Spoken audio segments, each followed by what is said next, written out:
Hey everyone, my name is Luis and I'm known as the Meat Poppy. Today I'm going to be cooking for you a Central Style Texas brisket, but with a twist. In all the dishes that I do, I like to bring in my culture and my heritage.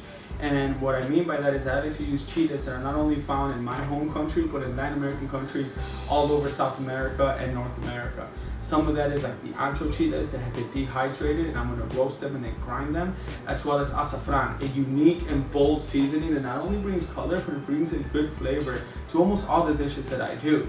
I'm going to go ahead and incorporate that with your traditional salt and pepper. I'm going to low and slow smoke it all night. We're using hickory and cherry, which are popular woods found in the Midwest. And I'm going to be bringing that fusion that I keep talking about, which is what's found in Latin America and what's found in traditional America, and just bring them together to you guys. So I hope you guys come and enjoy this journey with me, and let's eat.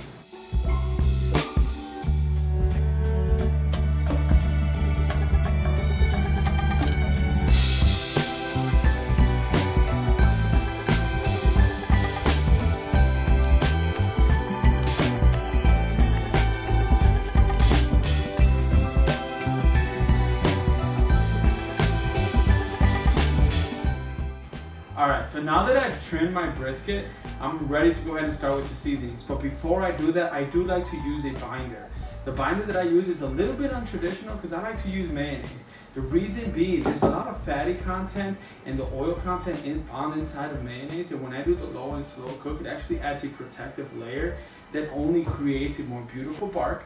And it adds no flavor to it whatsoever, but it does aid in the process of making sure that outside just looks gorgeous for presentation purposes. So I'm gonna go ahead and, like I said, little untraditional, but it's okay, because trust me, the flavor profile is gonna blow you guys away. You're gonna be like, man, I should have been doing that.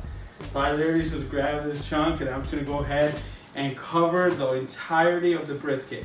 What this does help is that sometimes the briskets don't have a nice fat cap to them, and this is gonna go ahead and add that protective layer. Sometimes the butchers, when they go ahead and process the meat, they'll do some accidental cuts, and when they do those cuts, they can go ahead and take some of that, wonderful fat that we like to use. And what this mayo does, it goes ahead and covers that for you and make sure your meat is protected for these long overnight cooks. So, and like I said, this does not affect any of the flavor. It doesn't really add any flavor because it does get broken down through the smoke process.